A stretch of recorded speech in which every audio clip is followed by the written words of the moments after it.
Hello everyone, welcome back to my YouTube channel. My name is Daniel, and today in this video we'll be covering a chess.com training game. So I was playing the white pieces, and yeah, let's take a look what happened.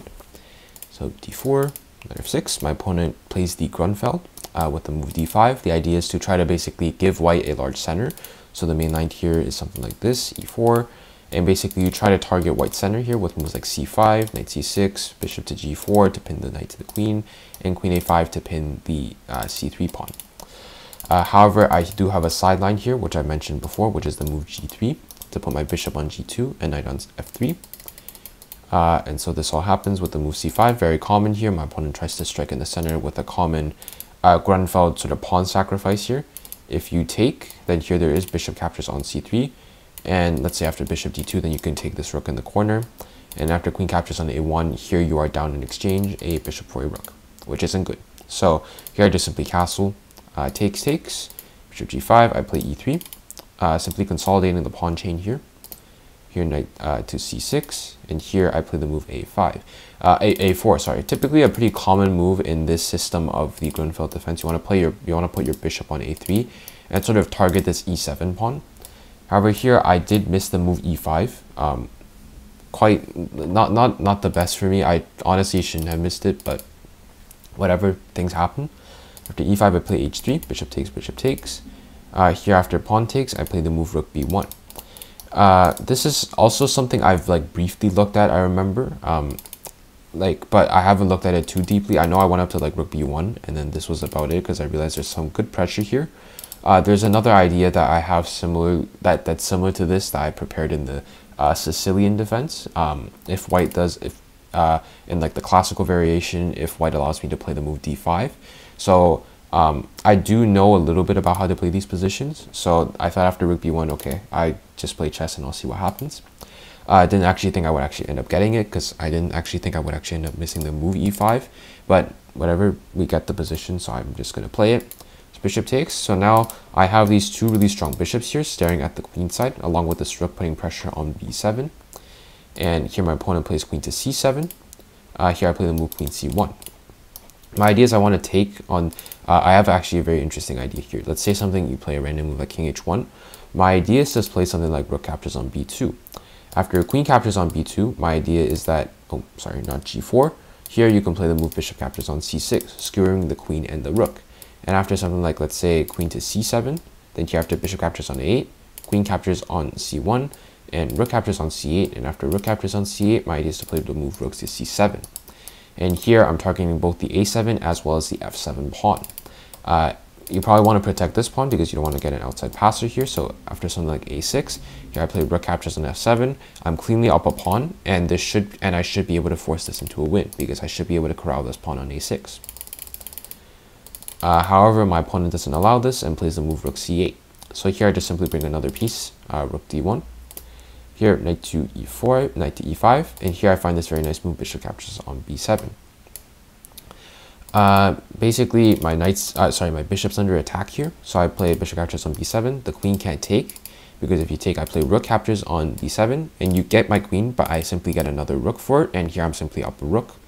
An exchange, and this pawn on a7 is going to fall next, and basically black's position is completely in shambles. So here my opponent plays queen takes, and I play rook takes. This pawn is still under fire, so after a5 I play rook c5, and here I play the move rook to b5. Better here would have been to play the move bishop to d5. The idea here is I'm still attacking the a5 pawn, and there's no way to actually defend it. If you play something like knight to d3, let's say attacking my rook, I can simply capture this pawn on a5. This square on a8 is covered by the bishop. This square is obviously covered by both my rook as well as my pawn, and so there's no way to actually go and protect this pawn. So here I would simply be winning this pawn, and then I have this outside passer with both the a7 as well as the a8 squares already controlled by my two nice bishops, and so this should be easily winning. However, in the game, I played the move rook to b5. My idea is to play bishop to f4 and try to just like win this piece because there is a pin here potentially. Here my opponent plays knight c4. I play bishop to f5, bishop f4, thinking I'm gaining some type of initiative because next move I'm going to play rook c4, rook c5, sorry, to attack the knight and the pawn. However, here, credit to my opponent, he finds the very nice move bishop to e5. And after bishop captures on e5, knight takes, and rook takes. After rook takes pawn and rook captures on a5, here I am up in a4 pawn. However, it's quite difficult to prove an advantage because my rook is in front of the pawn. But this should still be better for white, and like white is able to probably press for a win. However, the only issue here is that I'm actually down quite a bit of time. I actually only have 3 minutes compared to my opponent's 6.5 minutes, and there's no increment, so I have to try my best to try to hold the position firstly and not blunder anything with low time, and also try to produce a win. So here I'm trying to bring my king forward, and here g4 is actually the pivotal mistake. After king to f6, here what I should have done is play the move rook to a8. Basically, I want to play a6, a7, and then basically try to see if I can move this rook at any point and try to win. The issue with g4 here, however, is that this gives my opponent the move rook a3. And after king to g2, you can play pawn takes, and after king to g5 here, this is probably going to be a draw, because after rook captures on f7, best is play rook captures on a5. And I am up a pawn here, however, it's really difficult to actually prove anything with these two pawns, considering black's king is so active. However, here I got a lucky break. After rook captures on f7, here my opponent plays king captures on g4. And now I come back to a7 and I defend this a5 pawn. So I still have an outside passer and I can maybe try to prove some advantage. Rook a2, here I play a6. And here after the move g5, here I'm actually completely winning. After rook a8, here after king f4 and a7, here my opponent's best move is to play king g4. Otherwise I'm threatening to play rook f8 check and basically promote. So after king to g4, here with like lower time, I have a minute now, I'm going to try to bring my king in. However, here I realize if I go king to d5, I'm going to lose this f2 pawn, and then I'm afraid of this pawn being able to promote. So instead here, I actually went back. So I went back all the way to g2, and then here we ended up repeating moves. However, what's funny is that in this position, white is actually completely winning. So I invite you all to try to find the correct win. It's actually quite difficult. Well, it requires a lot of calculation. I wouldn't say it's necessarily... There's still some difficulty to it. However, it does require a lot of calculation. Okay, so the winning continuation here is after rook a2, you do play king f1. And after rook a1 check, here you do play the move king to e2. After rook e2 check, here it's very important that... so the computer here does repeat. But then here after rook a2 check, it's important here that you play the move king to e1. So the idea with king to e1, basically you got to square closer, and now you're still threatening f3. So let's say you play rook a1 check, and now here you play the move king to e2, rook a2 check, and now you play king to e3, rook a3 check, king to d4, rook a4 check, king to c5, and here after rook c5 check, here you're able to play king to b6.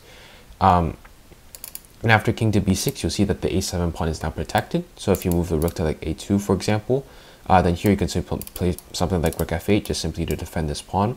And you can give a bunch of checks, but eventually you'll be able to run your opponent out of checks. Like here, you're attacking the rook, and if your rook comes back, then simply you can promote to a queen, takes. And here your opponent isn't even able to win this pawn on f2, because you can play rook f8 check to defend this pawn. After king g4, you bring your king back, and you're able to win this pawn, and then you're able to make this pawn into a queen.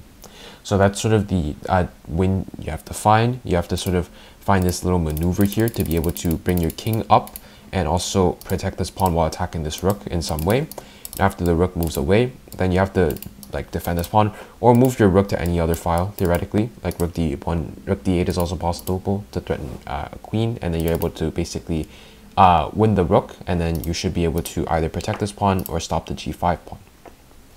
So quite the technical endgame, basically. Unfortunately, I wasn't able to find it due to low time, so I ended up drawing this game, which still isn't a bad result. However, I could have won. And yeah, so hope you guys all enjoyed this game, and thanks for watching.